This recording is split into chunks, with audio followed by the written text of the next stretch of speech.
Buddhism, सर्वधर्मीय सर्वपंथीय सामाजिक परिषद ही समतावादाच्या आधाराने आहे, याचं आणखी काही वेगळं उदाहरण द्यायची गरज नाही आहे.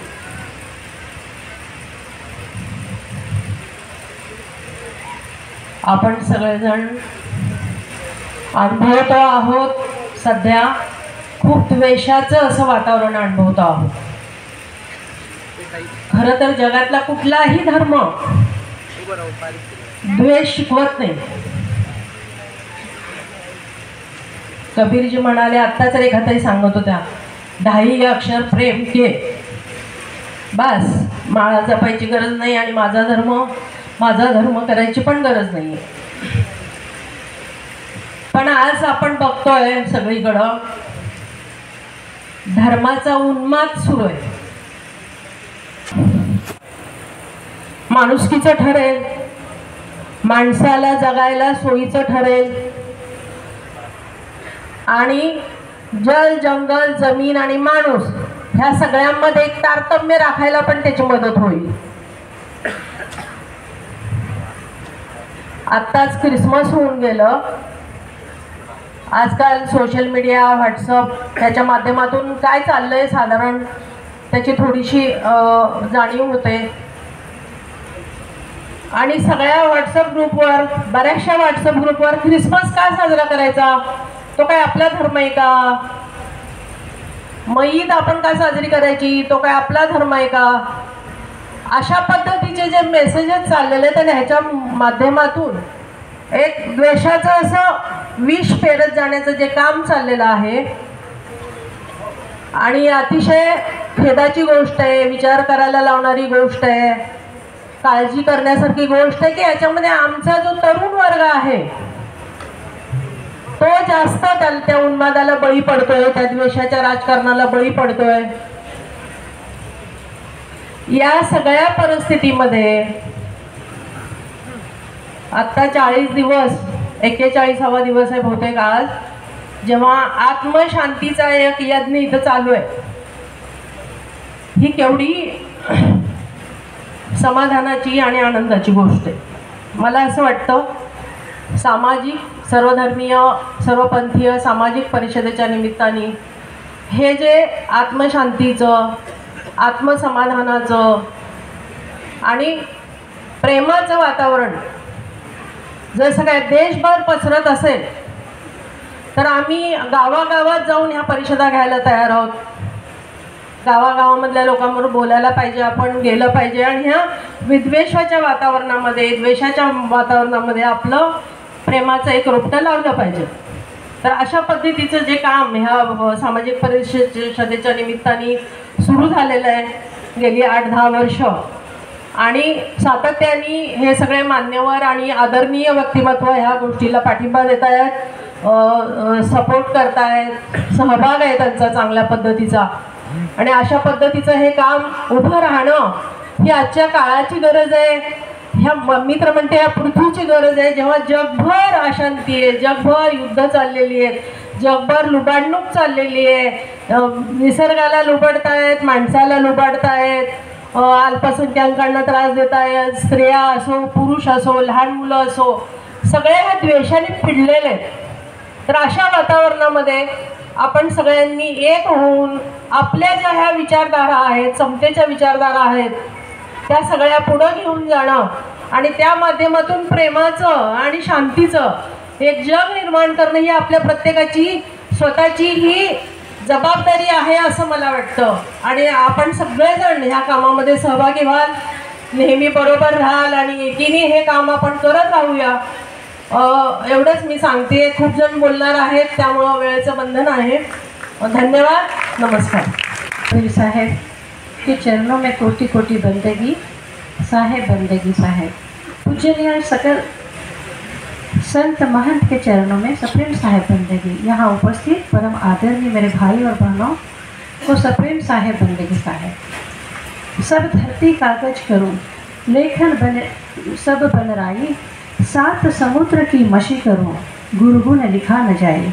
सद्गुरु कबीर साहब के भजन और दोहों को हम महज एक मनोरंजन के रूप में लेते हैं, मगर उनमें छिपा हुआ भावार्थ उसको अगर गंभीरता से देखा जाए तो हर युग में सदगुरु कबीर साहब की वाणी और विचारों का मनुष्य जीवन में बड़ा महत्व रहा है। सदगुरु कबीर साहब का चिंतन जनमानस के हित के लिए विश्वव्यापक रहा है। उन्होंने जनहित के लिए पत्रकारिता का काम रोल निभाया है। उनके 600 साल पहले के विचार आज भी समाज और मानव हित के लिए जीवंत है, शाश्वत है। खोद खाद धरती सहे, काट कूट बनराई, कुटिल वचन संत सहे, और से सहा न जाई। सबकी धरती उत्पत्ति, सब जीवन प्रतिपाल, धरती न जाने आप गुण, ऐसा गुरु विचार। प्रकृति सदगुरु कबीर साहब के काव्य का सार्वभौम व शाश्वत पक्ष है। उनके दृष्टि में पेड़ पौधे, धरती, आकाश संप्रदाय निरपेक्ष है, अतः ये सदैव बने रहने चाहिए। वह हमें जीवन का पालन करने हेतु अन्न, जल, फल, फूल सभी प्रदान करती है, किंतु घमंड नहीं करती है, नहीं अपना गुण मानती है। पोथी पढ़ जग मुआ, भया न पंडित कोय, 2.5 अक्षर प्रेम का पढ़े सो पंडित होए। सदगुरु कबीर साहब ने जीवन जीने का रास्ता बहुत ही सहज और सरल बताया है। साहेब ने प्रेम का पाठ पढ़ाया है। प्रकृति, पर्यावरण, प्राणी मात्र पर प्रेम, दया, करुणा, सब जीवों पर प्रेम की धारा से मानवीय जीवन परमात्मा की सुंदर रचना साकार रूप ले सकती हैं। सदगुरु कबीर साहब की मधुर वाणी हमारे कानों में हमें याद दिलाती है कि हम सब एक धरती का ताना बाना है, एक ही सूरज की रोशनी में नहाते हैं, एक ही धरती की ताल पर थिरकते हैं। सुखिया सब संसार है, खाए और सोए, दुखिया साहेब कबीर है, जागे और रोए। सदगुरु कबीर साहब की वाणी से यह प्रतीत होता है कि आने वाले भविष्य की परिस्थिति से वह वाकिफ थे। आज हम एक ऐसे चौराहे पर खड़े हैं जहां प्रगति की शोरगुल भरी सड़कें हैं। दुनिया टेक्नोलॉजी की चकाचौंध से जगमगाती है, मगर मानवता की दरारें और चौड़ी होती जा रही है।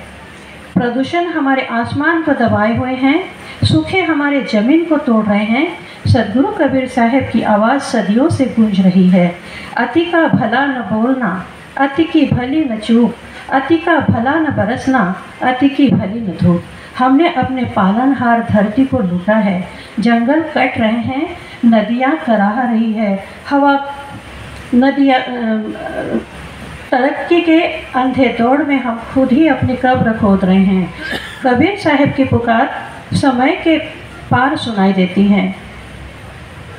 माया मरी मनमोआ, मरमर गया शरीर, आशा तृष्णा ना मरी, कह गए साहेब कबीर।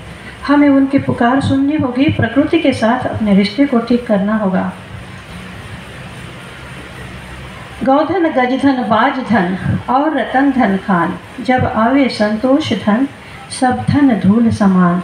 युद्ध के नगाड़े फिर बजने लगे हैं, सब तरफ बज रहे हैं, चिंता का विषय है। और सदगुरु कबीर साहब कहते हैं, जो तो को काटा होवे वाको बोवे तो फूल, फूल को फूल है वाको है त्रिशूल। हमें समझना होगा, ताकत शांति नहीं लाती बल्कि अशांति बढ़ाती है। दुर्लभ मनुष्य जन्म ये, मिले न बारंबार, पाका फल जब गिर पड़े, बहुरी न लागे तार। जहाँ दया वहाँ धर्म है, जहाँ लोभ तहाँ पाप, जहाँ क्रोध वहाँ काल है, जहाँ क्षमा वहाँ आप। भाइयों और बहनों, ये चुनौतियाँ बड़ी हैं, मगर हम उनसे भी बड़े हैं। अगर हमें सदगुरु कबीर साहब के संदेशों पर चलना होगा, एक होना पड़ेगा, ज्ञान और दया का दीप जलाना है, तभी इन चौराहे से निकलकर हम एक ऐसे संसार में प्रवेश करेंगे जहाँ हर चौराहा, हर चेहरा आनंद से चमकेगा, हर दिल में एक दूसरे के प्रति सद्भाव होगा, हर आत्मा एक न्यायपूर्ण और समान समाज की ताल पर थिरकेगी। कबीर खड़ा बाजार में, सबकी मांगे खैर, ना काहों से दोस्ती ना काहों से बैर। चलती चाकी देख के दिया कबीरा रोए, दो पाटन के बीच में साबुत बचा न कोय। सदगुरु कबीर साहब के वाणी वचनों को आपके दिलों तक पहुंचाने, एकता और सहानुभूति की ज्योति प्रज्वलित करने का अवसर देने के लिए मैं आपके तहे दिल से आभार व्यक्त करती हूँ।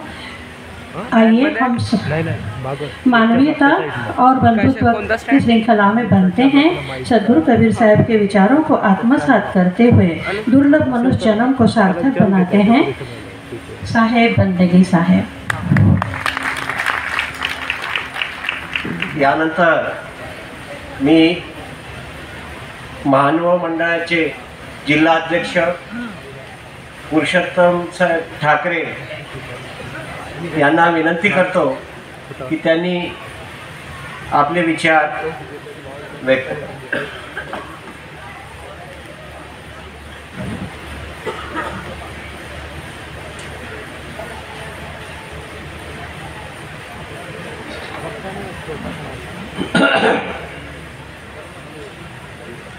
सर्वधर्मीय सर्वपंथीय सामाजिक परिषद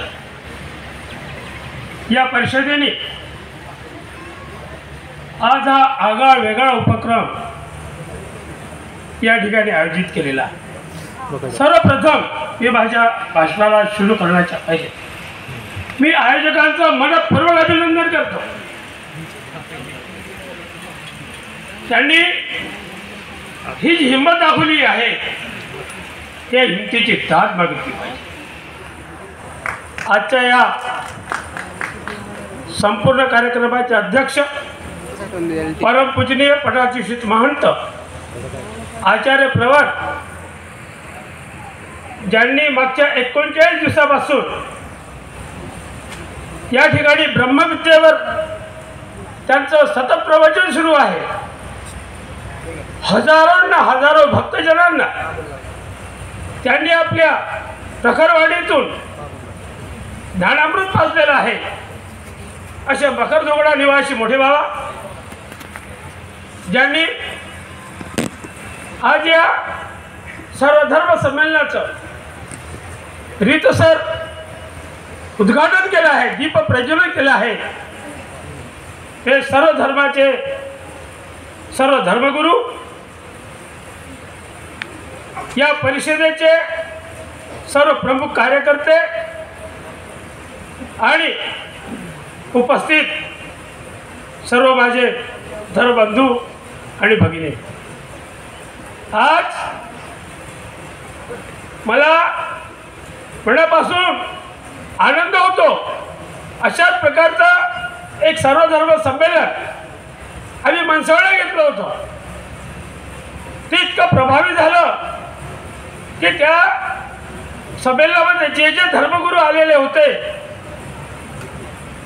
त्यांचे अजूनही फोन येतात की अशा प्रकारचे उपक्रम साहेब सुरू करा। जगाच्या, देशाच्या, माणसाच्या आत्मशांतीकरता हे अत्यंत प्रभावशाली आहे। कारण आज संपूर्ण जग ज्वालामुखीच्या उंबरठ्यावर उभा आहे। मोठे मोठे प्रगत राष्ट्र एकमेकांच्या विरोधात उभे आहेत। रशिया युक्रेनची लढाई अजूनही संपलेली नाही। विकासाच्या नावावर प्रत्येक प्रगत राष्ट्राजवळ अणुबॉम्ब, हायड्रोजन बॉम्ब, परमाणु बॉम्ब याचे जखिरे तयार आहेत। एक दुसऱ्याचं वर्चस्व सहन करायला तयार नाही। तिसरं महायुद्ध कधी भडकू शकते। जाती जातीमध्ये, धर्म धर्मामध्ये बुद्धी परस्पर तेढ निर्माण करण्याची शर्यत लागलेली आहे। जगामध्ये अशांतता आहे, त्याच्याच मागोमाग आपला देशही अशांत आहे। अशा स्थितीत जातीच्या नावावर, धर्माच्या नावावर दंगली घडवल्या जातात। घडवतात कोणी? खापर कोणाच्या डोक्यावर फोडल्या जाते। पळी तो कानपळीची अवस्था निर्माण झालेली आहे।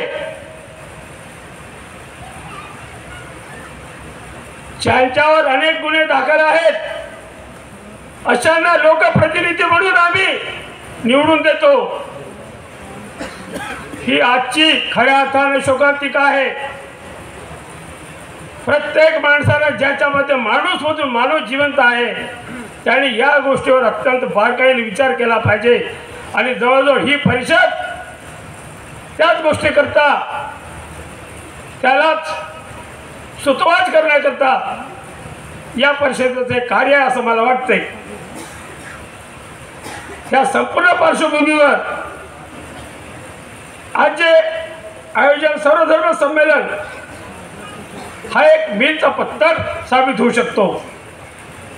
माणसाला माणूस म्हणून जगता आलं पाहिजे. जगात मानवता धर्माची स्थापना झाली पाहिजे. प्रत्येकाने आपल्या धर्माचे आचरण करून दुसऱ्या धर्माचा तेवढाच सन्मान राखला पाहिजे. देशामध्ये भाईचारा नांदायला पाहिजे. हळूहळू अशांती संपवून संपूर्ण जग शांतीच्या मार्गावर अग्रसर झालं पाहिजे.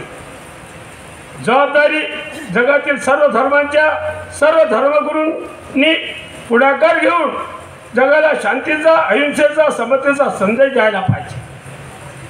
त्याची सुरुवात या आजच्या आयोजित सर्व धर्म संमेलनाद्वारे होत आहे. ही अत्यंत आनंदाची बाब आहे. भगवान सर्वत्र श्री चक्रधर स्वामींनी 800 वर्षापूर्वी मांडवा पंथाची स्थापना केली. सर्वत्र श्री चक्रधर स्वामींच्या अवतार कार्याचा विचार करताना तत्कालीन सामाजिक आणि धार्मिक परिस्थितीचा आढावा घेणे अत्यंत आवश्यक आहे. त्या काळात संपूर्ण समाज व्यवस्था धर्माधिष्ठित झालेली होती. धर्माज्ञाने कायद्याचे रूप धारण केलेले होते. समाजामध्ये वर्णाश्रम व चातुर्वर्ण धर्मव्यवस्थेचा बोलबाला झालेला होता. वैदिक धर्म व यज्ञयाग यांचा अधिकार फक्त ब्राह्मणांजवळच होता. क्षत्रिय समाज सुद्धा राजघराण्यापर्यंत सीमित झालेला होता. त्यांच्या देवीदेवतांच्या मंदिरामध्ये वैश्य शूद्रांना प्रवेशाला पूर्णपणे प्रतिबंध होता. सर्वसामान्य बहुजन समाजाला धर्मज्ञानापासून दूर ठेवण्यात आलेलं होतं. संपूर्ण महाराष्ट्र हिंसाप्रधान धर्मकर्माचा अनिर्बंध बोलबाला झालेला होता. व्रतवैकल्य, कर्मकांड यांचा सुश्रवण झालेला होता. अशा कठीण परिस्थितीत भगवान सर्वत्र श्री चक्रधर स्वामींचा अवतार झाला. स्वामींनी एकेश्वरी अहिंसावादी मोक्ष मार्गाचे प्रतिपादन धर्मक्षेत्र पैठण येथून केले. त्यांनी इथूनच सनातन धर्माचा उदय झाला. यज्ञयाग धर्मकांडामध्ये पशुपक्ष्यांची, जनावरांची बली देणे, स्त्रियांना सर्व धर्म कार्यामध्ये सहभाग अधिकार प्राप्त करून देणे, जातीभेद नष्ट करणे, अशा अनेक जीव उद्धरणाचे कार्य भगवान सर्वत्र श्री चक्रधर स्वामींनी त्या काळामध्ये केलेलं आहे. आजच्या काळात स्वामींचं तत्वज्ञान जशा तसं लागू पडते. माणसाने माणसाला माणसासारखं वागावं, माणुसकीचा धर्म पाळावा, शांती आणि अहिंसेचा संदेश चक्रधर स्वामींचा जगभर पसरावा, हा या मागच्या 42 दिवसापासून जे इथे ज्ञानसत्र सुरू आहे त्याचा एक अभय उद्देश आहे. आणि त्याच्यामध्ये आमचे बाबा भक्तजवळ निवासी हे पूर्णपणे खरे उतरलेले आहेत. त्यामुळे मी त्यांचं या ठिकाणी अत्यंत मनपूर्वक कौतुक करतो आहे. मी नागपूर जिल्हा तसंच अखिल भारतीय मानव परिषद या सर्वांच्या वतीनं उपस्थित सर्वांचं मी हार्दिक अभिनंदन करतो. या ठिकाणी उपस्थित झालेल्या सर्व धर्मगुरूंचं अभिनंदन करतो. आणि अशाच प्रकारच्या प्रयत्नाला आपण नेहमी साथ देत राहाल अशी आपल्या चरणी विनंती करून मी माझ्या शब्दाला विराम देतो.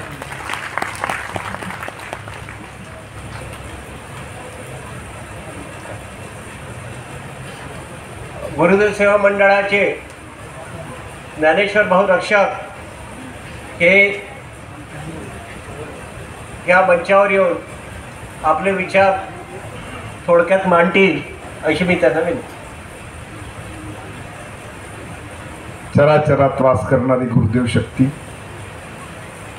सर्व परमेश्वराचा वास असलेला हा परिसर आणि आम्ही ज्यांच्यावर खूप श्रद्धा ठेवतो असे शेंगराज बाबा शास्त्री आणि सगळे महंत, या ठिकाणी सगळ्यांना मी त्रिवार वंदन करतो, दंडवत करतो. आणि मित्रांनो, राष्ट्रसंत तुकडोजी महाराजांच्या जीवनामधला एक प्रसंग असा आहे की ते रुग्णशय्येवर होते. कॅन्सरसारखा रोग त्यांच्या शरीराला झाला होता, पण मन नेहमी मानवतेसाठी त्यांचं सारखं धडपडत होतं. नागपूरमध्ये 1967मध्ये एक दंगा पेटला, हिंदू मुस्लिम असा त्या दंग्याचं स्वरूप झालं आणि तुकडोजी महाराज गुरुकुंज आश्रममध्ये रुग्णशय्येवर ज्यांना बोलता येत नव्हतं, डॉक्टरांनी मना केलं होतं बोलायला, नाकातोंडातून अशा नळ्या लागल्या होत्या, अन्नसुद्धा नळीतून दिल्या जायचं, अशा परिस्थितीमध्ये त्यांनी नागपूरच्या रतनचंदजी डागांना जेव्हा भेटायला आले तेव्हा म्हटलं की दादा मेरी दवा. दादाजी मला सांगत होते की म्हणे मैं कौन सी दवा दे सकता हूँ, मैं ना डॉक्टर हूँ ना कोई हूँ. नहीं बोले, सब धर्म के धर्मगुरुओं से मुझे मिलना है, उनकी प्रार्थना सुनना है. आणि त्या ठिकाणी सर्वधर्मीय प्रार्थनेचं आयोजन झालं होतं 1967मध्ये गुरुकुंज आश्रम मोजरीमध्ये. आणि जेव्हा महाराजांनी त्याचा समारोप करताना डॉक्टरांनी मना केलं की तुम्ही बोलू नका, पण महाराजांनी सांगितलं नाही मला बोलायचं आहे. डागाजी म्हणाले की मी त्या डॉक्टरांना सांगितलं की माझा महाराज प्रार्थना करता करता मेला तरी चालेल, पण त्यांना प्रार्थनेवर बोलायचं आहे, बोलू दे त्यांना.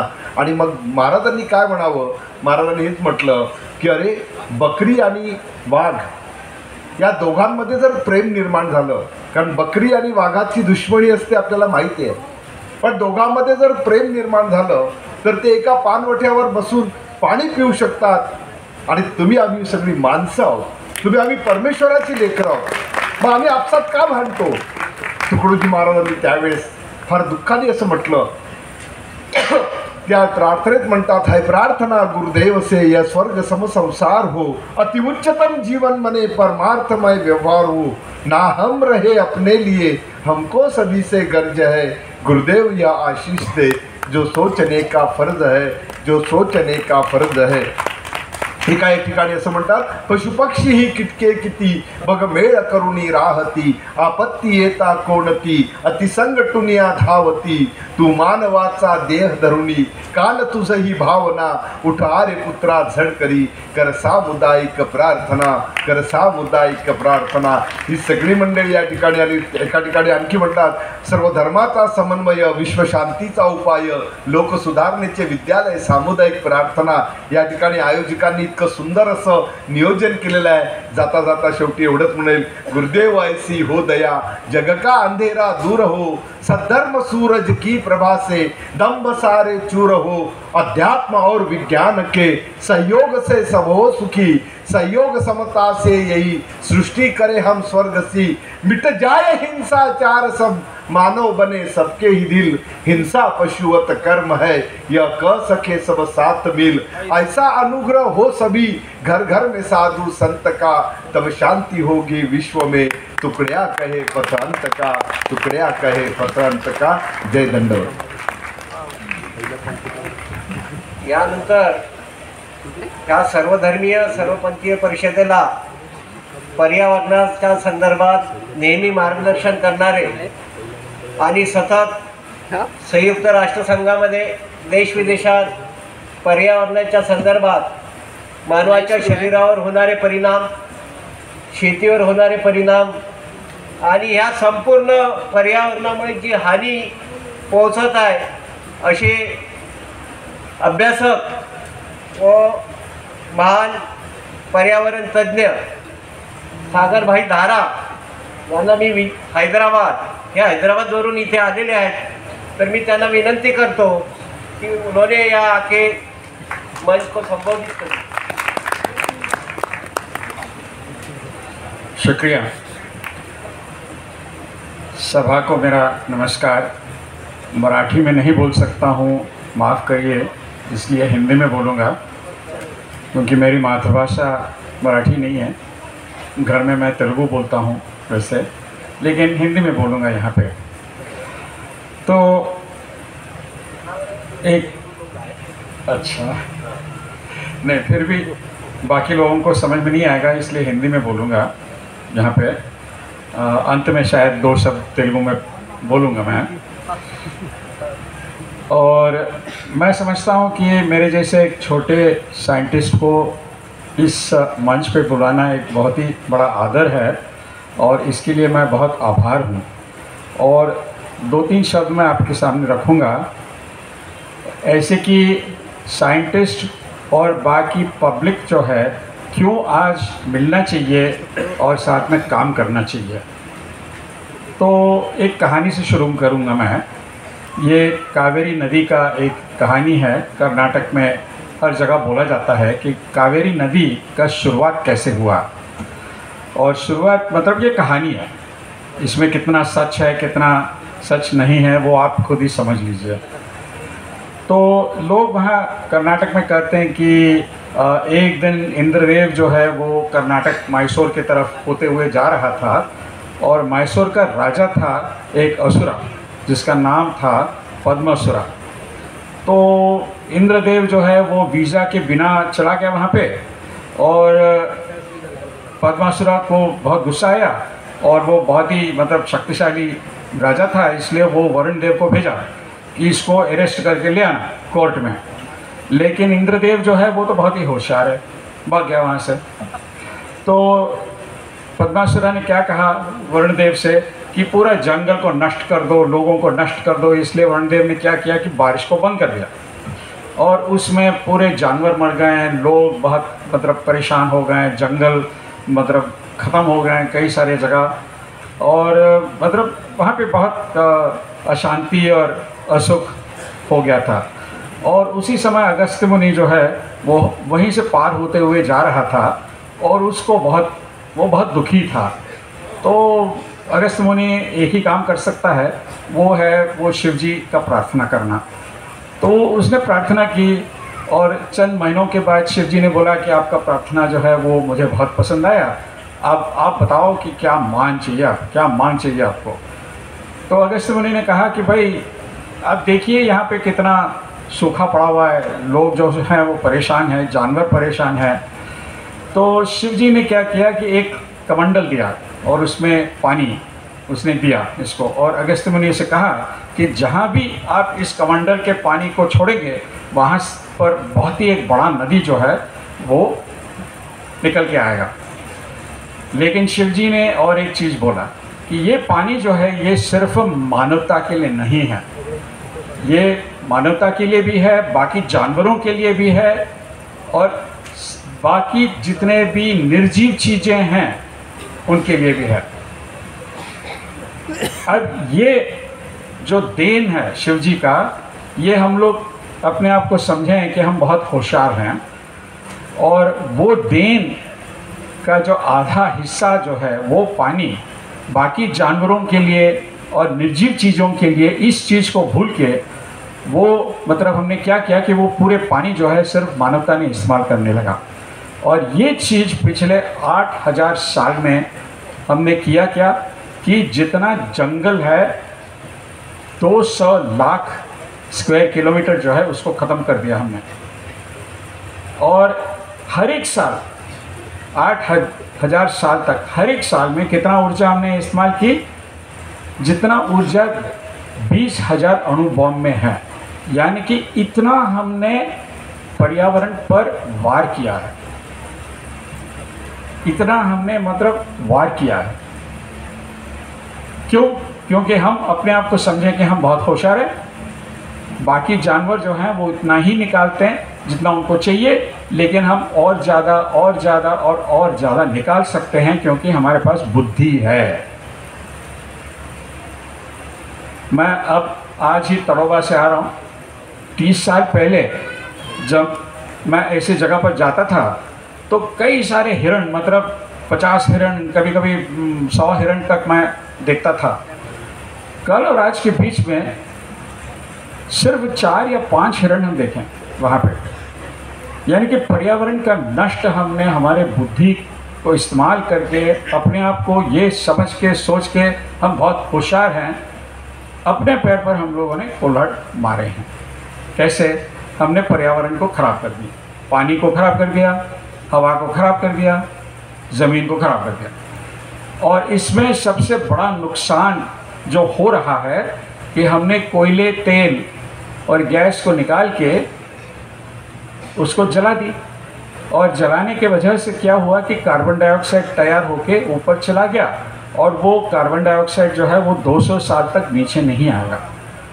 और ये कार्बन डाइऑक्साइड चूँकि ज़्यादा चला गया हवा में, तो वह क्या है कि तापमान जो है 1 डिग्री से ज़्यादा बढ़ गया है। और अगर तापमान बढ़ जाता है, एक तो ऑलरेडी कई सारे जगह, सिर्फ भारत में नहीं बल्कि कई सारे जगह फसलें जो हैं वो तो फेल होने लगे हैं। अब कई सारे जगह तापमान जो है वो बढ़ गया 4 डिग्री 5 डिग्री, और अगर इससे भी ज़्यादा बढ़ जाता है 50 डिग्री से ज़्यादा, कई जगह पे 50 डिग्री से ज़्यादा हो गया भारत में, तो इसके वजह से लोग, खासकर बच्चे जो हैं वो मर जाएंगे, उनका मृत्यु होगा। आप ऑलरेडी आप देख रहे हैं कि 20 साल से बारिश जिस प्रकार से होता था वैसे नहीं हो रहा है। बारिश कहीं कम, कहीं ज़्यादा, कहीं बहुत ज़्यादा। अभी मद्रास में कितना बारिश हुआ, और इस साल को देखें, आप भारत को ही देखें तो हिमाचल और उत्तराखंड में बाढ़ हुए, और पिछले साल इतना बाढ़ हुआ पाकिस्तान में कि 1/3 पाकिस्तान जो है वो डूब गया था। तो यानी कि ये इसको कहते हैं जलवायु संकट। ये जलवायु संकट तापमान बढ़ने के वजह से, और हमारे कार्बन डाइऑक्साइड, हम लोग जो तेल, गैस और कोयले को जलाने की वजह से ये सब हो रहा है। यानी कि हमने प्रकृति से जितना लेना था उतना नहीं लिया, लेकिन उससे बहुत अधिक मात्रा में हमने लिया। हम होशियार हैं ना, इसलिए इतना होशियार हैं कि अपने पैर पर हम कुल्हाड़ मारा है। दूसरी चीज़ हमने क्या किया कि इतने सारे कोयले, तेल और गैस हमने इस्तेमाल किया कि ये 50-1 साल में ख़त्म होने वाला है, इसका कोई रिप्लेसमेंट नहीं है। आपका पीवी पैनल वगैरह रिप्लेस मतलब विकल्प नहीं है। अब 50-1 साल के बाद क्या इस्तेमाल करेंगे ऊर्जा के रूप में, आप ये समझ लें। और सिर्फ कोयले, तेल और गैस नहीं बल्कि लोहा, तांबे, ये सब कई सारे चीज़ें जो हैं ये भी 50-1 साल में ख़त्म हो रहा है। तो हमारे भविष्य जो है वो, इसके बारे में हमें चिंता करने की बहुत ज़रूरत है। और जो लोग निकाल सकते थे उन्होंने निकाला। किसने निकाला? किसने खराब किया पर्यावरण को? ज़्यादा किसने निकाला कच्चे माल को? जो अमीर देश हैं उन्होंने निकाला। लेकिन क्या वो जिम्मेदारी ले रहे हैं? नहीं ले रहे। तो इसका मतलब क्या कि फ़ायदा उनका हुआ, लेकिन नुकसान जो गरीब लोग हैं, गरीब देश हैं, उनका हो रहा है। तो ये ठीक नहीं है, इसको दुरुस्त करना बहुत ज़रूरी है। कहने का मतलब अब हमें उठ के ये कहना पड़ेगा कि भाई हमारे पर्यावरण अगर हमें बचाना है तो इसमें हमें ही भाग लेना पड़ेगा। तो ये करना पड़ेगा हमें। अब संक्षेप में क्या करना है हमें, मोटा मोटी रूप में करना क्या है कि उतना ही लेना चाहिए जितना हमें चाहिए, और कई सारे चीज़ जो हैं वो बाकी जानवरों के लिए और बाकी निर्जीव चीज़ों के लिए छोड़ना चाहिए। तो इसका मतलब क्या हुआ कि हमारा ऊर्जा जितना हम आज इसका खपत कर रहे हैं उसको कम करना पड़ेगा। दूसरी बात, जो हम ले रहे हैं धरती से, प्रकृति से, उसको सरासर समानता के साथ हमें बांटना चाहिए। अगर किसी ने ज़्यादा ले लिया तो बाकी लोग यही कहेंगे कि अरे उसने ज़्यादा ले लिया, मैं भी क्यों नहीं लूँ। पानी उसने ले लिया तो मैं भी लूँगा। तो अगर एक बार ये दोनों चीज़ हम कर सके कि उतना ही लेना चाहिए जितना प्रकृति दे सकती है हमें, और दूसरी जो लेते हैं हम उसको सरासर समानता के साथ बांटना चाहिए। अब ये सारी चीज़ें नई चीज़ें नहीं हैं, ये सारी चीज़ें जो हैं हमारे ही इतिहास में कई सारे जो मतलब लोग कहे हैं इसके पहले, इसको अगर गौर से अगर आप कई सारे रिलीजियस लिटरेचर को आप पढ़ेंगे तो ये सब सारी चीज़ें हैं। अगर वेस्टर्न घाट में जाएंगे तो वहाँ पे सेक्रेट ग्रोव्स हैं वगैरह। तो कहने का मतलब क्या है कि अब जो पुराने हमारे मतलब बाप दादा हैं उन्होंने जो बोला उसको दोबारा हमें दोहराना पड़ेगा अपने आप को, और इसमें हम सब लोग इकट्ठे होके ये कहना पड़ेगा कि समानता और सततता ये दोनों चीज़ जो हैं साथ साथ हमें करना पड़ेगा, और लोग जो हैं वो इसमें अगवा एक कदम उनको उठाना पड़ेगा। और इसलिए मैं कहता हूँ आपसे, जो काम आप कर रहे हैं और जो आप यहाँ बातचीत कर रहे हैं प्रकृति के बारे में, वो बहुत ही महत्वपूर्ण चीज़ है। अगर ये चीज़ पर हमने ध्यान नहीं दिया तो हमारे आगे आने वाले पीढ़ी जो हैं वो उनका बहुत नुकसान होने वाला है। तो ये कह के मैं समाप्त कर लेता हूँ, और मेरा अनुरोध है कि इस पर हम सब लोग हाथ में हाथ मिला के आगे बढ़ेंगे। बहुत धन्यवाद।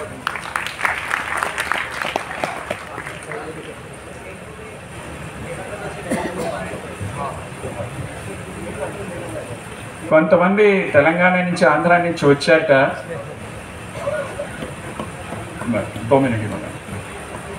నేను అన్న సంగతి ఏంటంటే, ఇక్కడ హిందీలో బహుశా మీకు అర్థమయ్యే ఉండుంటుంది, కానీ తెలుగులో 2 ముక్కల్లో చెప్పేస్తాను మీకు.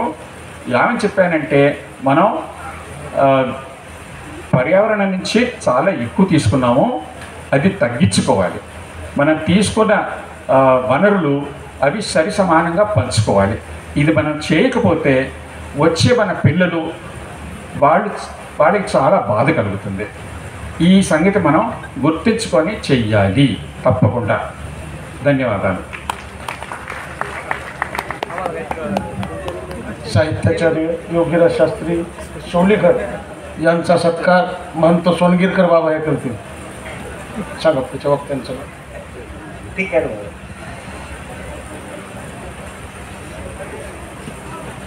यानंतर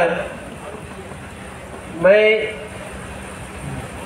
शीख संप्रदाय से अपने सर्वधर्मीय सर्वपंथी में हमेशा अपने साथ खड़े हुए सरदार मलकीत सिंह बल, इनसे अनुरोध करता हूँ कि उन्होंने आके इस मंच को संबोधित कीजिए.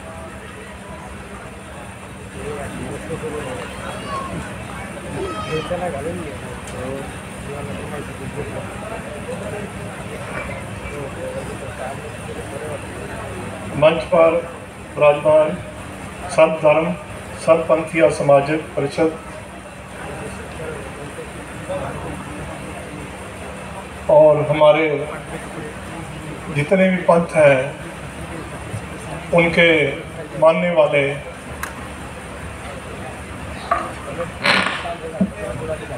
सभी का तहे दिल से धन्यवाद सत्कार करते हैं.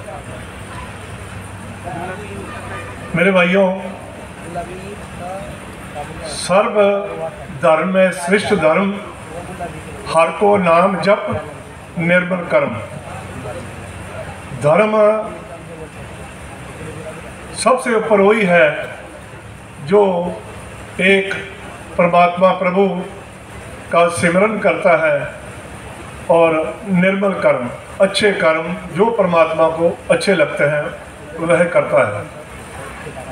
जैसे भाई साहब अभी बोल के गए हैं, पर्यावरण के ऊपर जंगल कट रहे हैं, पानी खराब हो रहा है, बीमारियां फैल रही हैं, इसके लिए जिम्मेवार हम मनुष्य ही हैं. इसको सबको मिलजुल के करना होगा. उसके लिए अपने को जो धर्म का सही ज्ञान है, सतगुरु कहते हैं मत विच रतन जवाहर मानिक जे को गुर की सिख सुनी.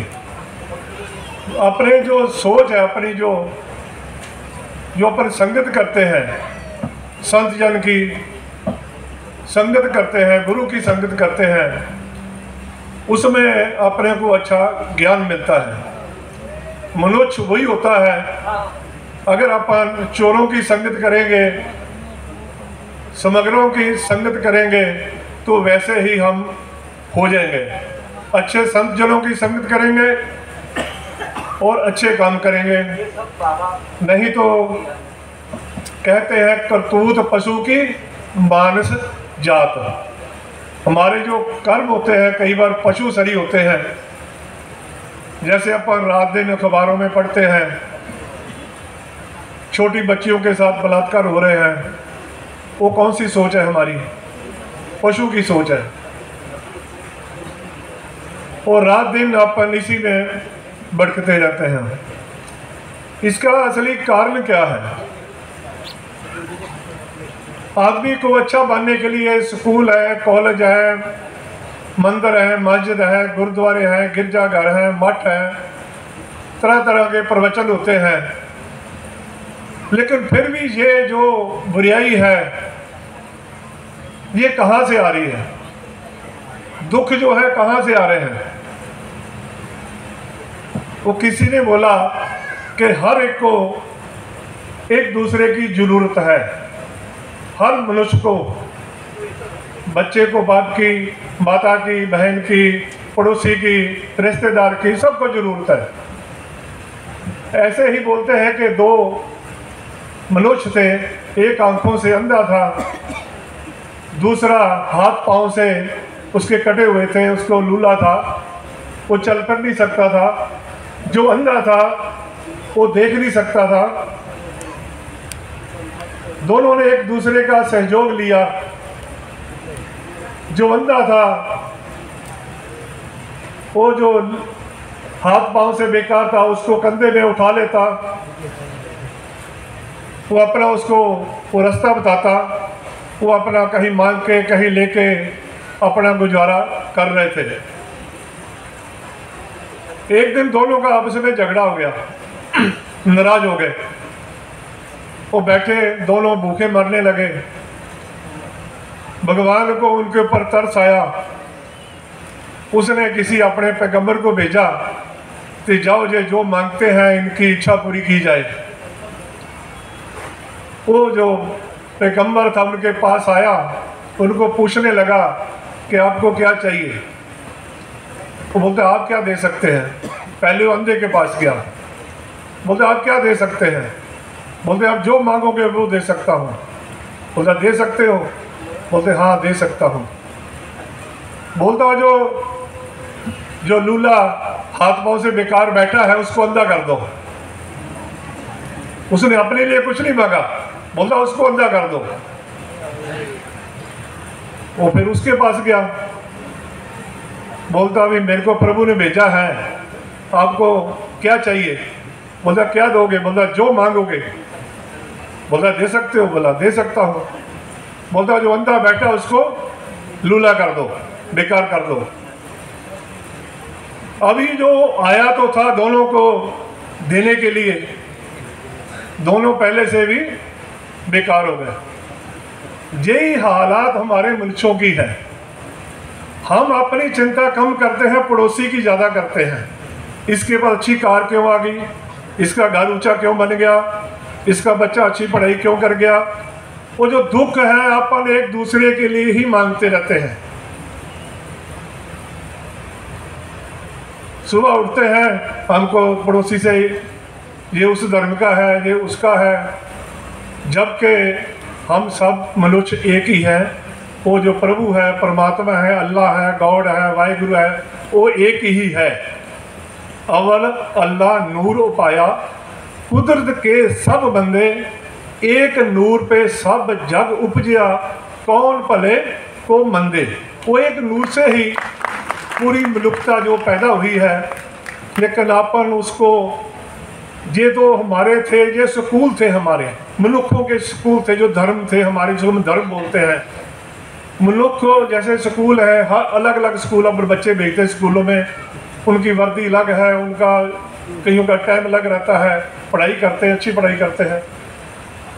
ऐसे ये हमारे धर्म बने थे कि हम मनुष्यों से अच्छी शिक्षा लेके अच्छे मनुष्य बने, जो सामाजिक काम करें, समाज में सुधार करें, समाज के लिए अच्छा करें, तो लेकिन हम ये धर्मों को ही आपस में लड़ाना चालू कर दिया कि हमारा बड़ा है उसका छोटा है। तो अपन को ये सब भूल के सबसे बड़ा हमारा जो धर्म है इंसानियत धर्म है। हम सबसे पहले इंसान हैं, हमको इंसानियत धर्म लेके चलना है। कहीं भी रास्ते में किसी को भी औकड़ है, मुसीबत है, भूखा है, प्यासा है, इंसान है, उसकी मदद करनी है। ये अपन लेके चलेंगे तो हमारा जो समाज अच्छा बन सकता है। इतनी मैं बातें कहता हूँ, क्षमा का याचक हूँ। धन्यवाद।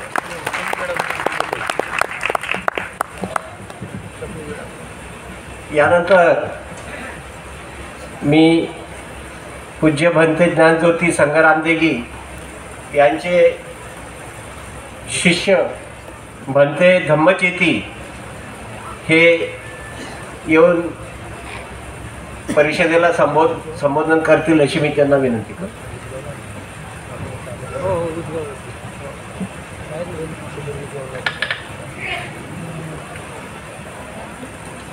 नमो तस् भगवतो अरहतो सम्मा संबुद्धस्स. जगाला शांतीचा संदेश देणारे तथागत सम्यक संबुद्ध व तसेच आपल्या या जम्बूद्वीपावर, या भारतभूमीवर तुम्हा आम्हा सर्वांना अतिशय महत्त्वाचा वारसा मिळाला, तो म्हणजे संत, ज्याचा कधी लागत नाही अंत, असे ते आमचे संत. व तसेच आमच्या या महानुभाव पंथातील, वारकरी संप्रदायातील, कबीर पंथातील, लिंगायत पंथातील अनेक जरी पंथ असतील, आमचे शीख धर्माचे, आमचे मुस्लिम धर्माचे, प्रत्येकाच्या धर्माचा आपण सन्मान करत, प्रत्येकाचा आदर राखत अतिशय सुंदर अशी सभा, सर्वधर्मीय सर्वपंथीय ही सभा परिषद आज इथे आयोजित केलेली आहे. सर्वप्रथम त्या आयोजकांचं मी मनपूर्वक एक अभिनंदन करतोय की मुळात अशीच सभा आपल्या महाराष्ट्रात म्हणा, आपल्या भारतात लागायलाच पाहिजे. कारण सध्याची परिस्थिती आपल्या मानव समाजाला लागलेला सर्वात मोठा रोग आहे आणि या रोगावर जर कोणती औषध असेल तर हे सर्व धर्मपंथीयांची परिषदच त्या रोगावर एकमेव इलाज आहे असं मला वाटते. कारण बघा ना, थोडंफार आलं की आपण तो त्या धर्माचा, तो त्या पंथाचा, तो त्या याचा, परंतु माणूस हा कर्माला बघतच नाही. बुद्ध म्हणायचे, बुद्धांची एक छोटीशी आहे, कारण वेळ एवढा कमी आहे ना, त्याच्यात आपलं एक मत मांडणं म्हणजे लय कठीण होतं आहे.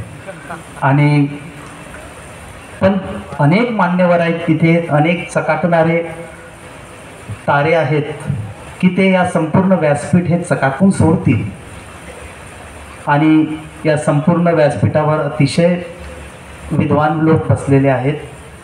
तर असा व्यापक असा व्यासपीठ इथे उपस्थित आहेत. तर निश्चित ते सुद्धा आपल्या सर्वांना प्रबोधन करणार आहेत. बुद्धांनी एक गोष्ट म्हटली होती, सब पापस करणं कुशलस उपसंपदा सचित पर्योदपनं एतं बुद्धान शासनं. म्हणजे सर्व पापकर्मापासून मुक्त राहावे, कुशल कर्म, चांगले कर्म करण्याचा संचय करायचा आहे. हेच बुद्धाचं उत्तम शिक्षण घेणं आहे, हेच बुद्धाचं सांगणं आहे. आता आपण जर चांगले कर्म करायचे म्हटले, आता इकडे तिकडे बघितलं आपण, थोडंसं मी चंद्रपूरला वावरतो म्हणून थोडी चंद्रपूरची भाषा येईल, थोडीफार गडचिरोलीची भाषा येईल, थोडी नागपूर येईल, कारण नागपूरचा मी प्रॉपर असल्यामुळे थोडं नागपूरची पण येईल, थोडं भंडाऱ्याची पण येईल, कारण की मिक्स आहे, कारण आमची मराठी भाषा एवढी व्यापक आहे ना, त्या मराठी भाषेसारखं थोडंसं आपण 10 किलोमीटर जरी पुढे गेलं तरी मराठी भाषा बदलते. ही आमची मराठी भाषेची एक सौंदर्य आहे. निश्चित या मराठी भाषेनं जसं मगाशी मी ऐकलं, अनेक नावाच्या विद्यापीठं आहेत, पण मराठी भाषेचं एकही विद्यापीठ नाही. हे व्हायला पाहिजे. खऱ्या अर्थाने अत्यंत काळाची ही गरज आहे आणि व्हायलाच पाहिजे. आणि महाराजांनी जो काही संघर्ष हाती घेतलेला आहे, मी तरी तरुण जरी असेल तरी मी त्यांच्यासोबत आहे, कारण मराठी भाषेची विद्यापीठ व्हायलाच पाहिजे. तर महाराजांनी, मी आता ऐकलं होतं की इथे अनेक दिवसापासून प्रवचन मालिका त्यांची आहे, शिबिर आहे. अनेक व्यक्ती इथे जेवढे सर्वजण बसले आहेत ना, हे सर्वजण कुठेतरी सुखाचा शोधासाठी बसलेले आहेत. कुठेतरी सुखाचा मार्ग मिळेल आम्हाला. परंतु बुद्ध म्हणायचे की जर तुम्हाला सुखाचा जर शोध करून घ्यायचा असेल तर आपल्या जीवनामध्ये उत्तम पुरुष, पंडित व्यक्ती, जो ज्ञानी व्यक्ती आहे, त्याचं जर तुम्हाला साथ असली तर निश्चित तुम्हाला तो मार्ग अतिशय उत्तम पद्धतीने मिळेल. एक उदाहरण आहे, 5 मिनिटाचं उदाहरण आहे सर, संपवतो. 5 मिनिटाचं एक उदाहरण म्हणून, बुद्धाच्या कालखंडात काय झालं, एक खूप मोठा असा बागीचा होता. खूप मोठा बागीचा होता, उद्यान होतं.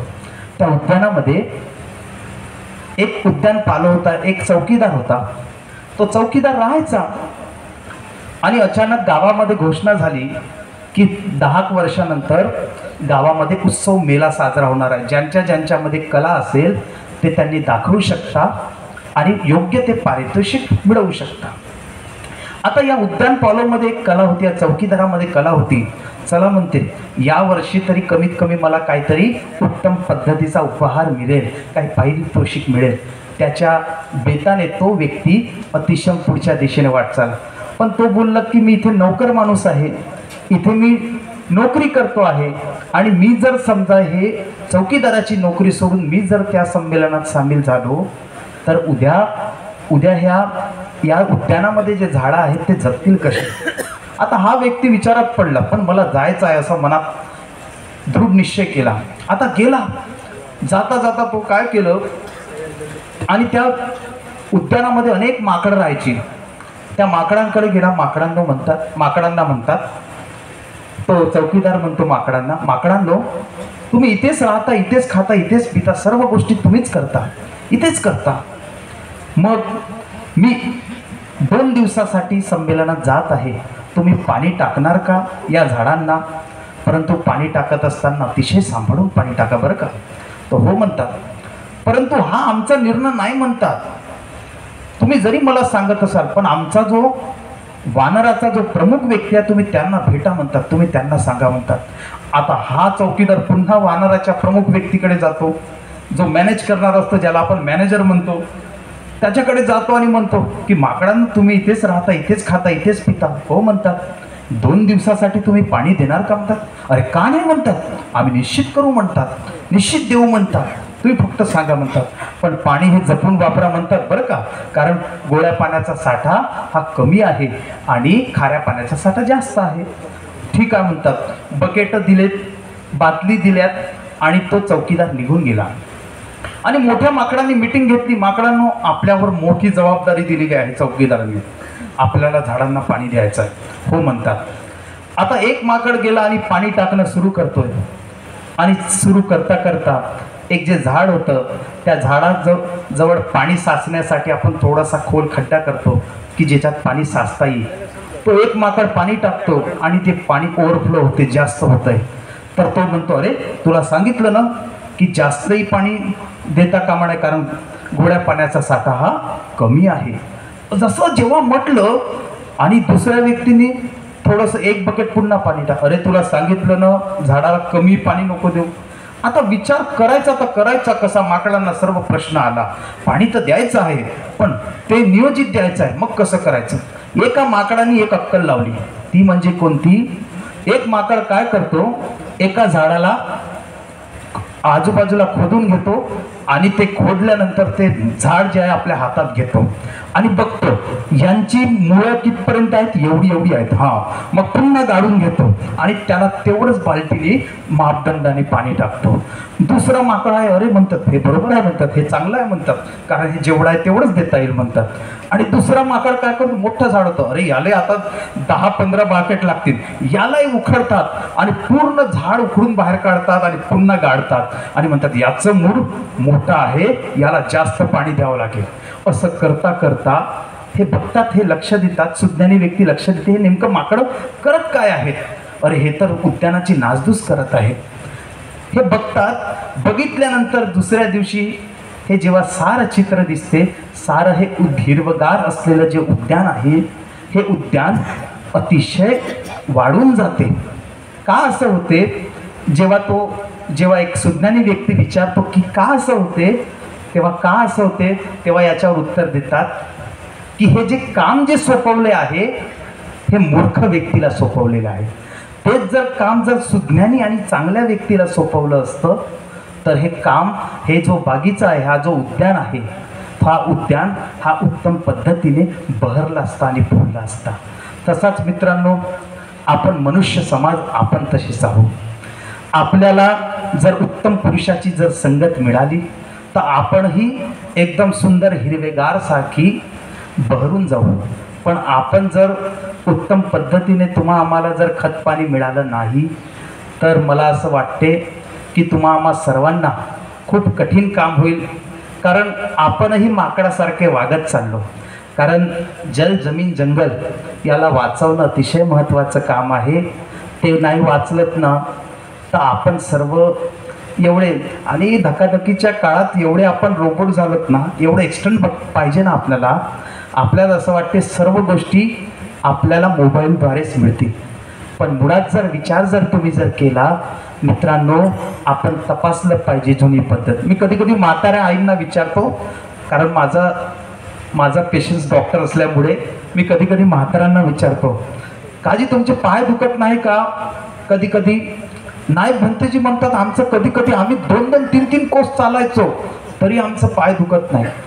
आज आमच्या पिढीला अर्धा किलोमीटर जरी गेलं ना तरी आमचे गुडघे दुखतात. का दुखतात?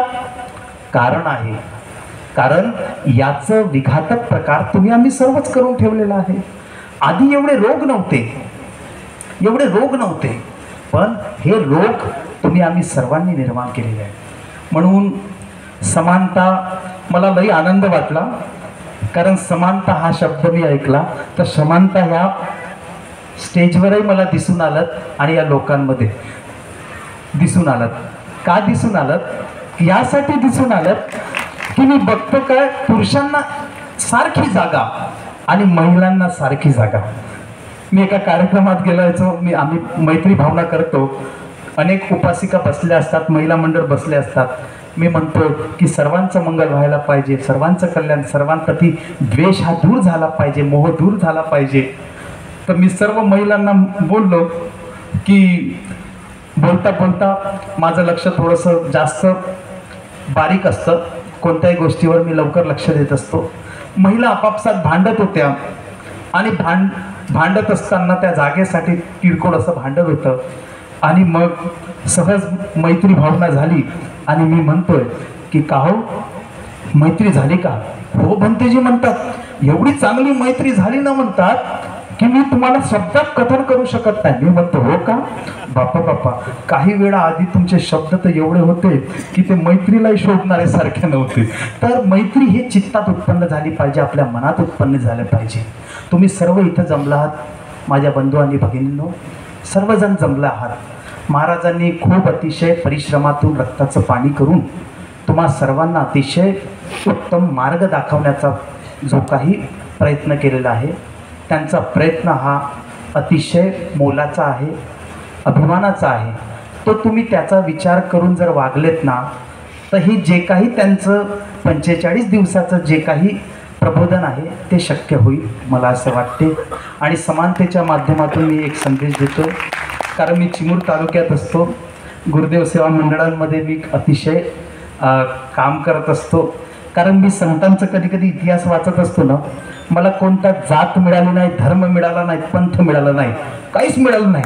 त्यांनी फक्त एकच संदेश दिला, तो म्हणजे समानतेचा, बंधुतेचा, न्यायाचा हा संदेश दिला.